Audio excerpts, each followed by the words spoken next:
Ateak zabaltzen dituztenei eskerrak.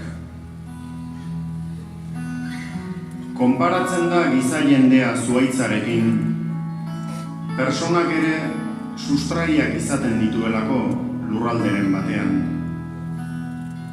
Baina gizakia izatekotan zuhaitz ibiltaria da. Alde batetik bestera dabilena sustraiak lepoan hartuta. Baina sarritan isten zaizkio zuhaitz ibiltari horri ateak eta mugak.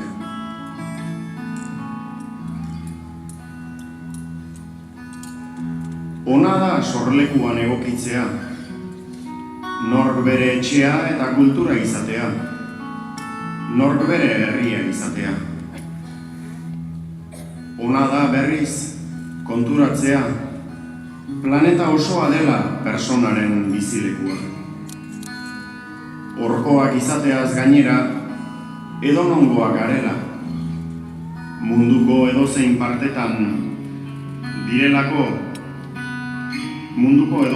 partetan duelako giza jendeak bizitzeko eskubidea. Ona da, hala ere, lokalismoa eta kosmopolitismoa, xenofobiari imperialismoa gehitzeko erabili direlako.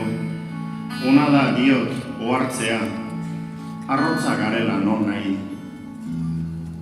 Horkoak eta edonongoak garela eta aldi berean, ez garela inongoak, ez dugulako inongo erabateko jabe izateko eskubiderik. Gure eskubideak ez dira besteenak amaitzen diren lekuan hasten. Besteen eskubideak hasten diren lekuan hasten dira gureak. Eta gure eskubideak hasten diren lekuan hasten dira besteenak ere. Nik eskerrak eman nahi dizkiet, besteen askatasuna aintzat hartu eta ateak zabaltzen dituztenei. Begiak, buruak eta besoak zabaldu dituzte. Herriko plazak zabaltzen dituzte. Mugak eta kartzelak zabalduko dituzte. Gauza asko zabaltzen dute, baina ateak zabaltzen dituztela esango dut. Eskerrik asko esan nahi diet.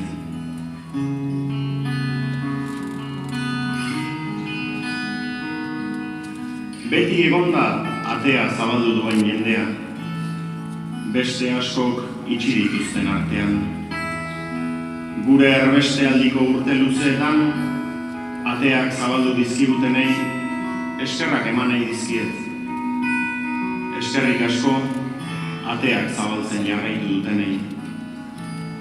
Ateak zabaltzen dituen jendea, beharrezkoa da, ateak isten dituen jendea dagoenean.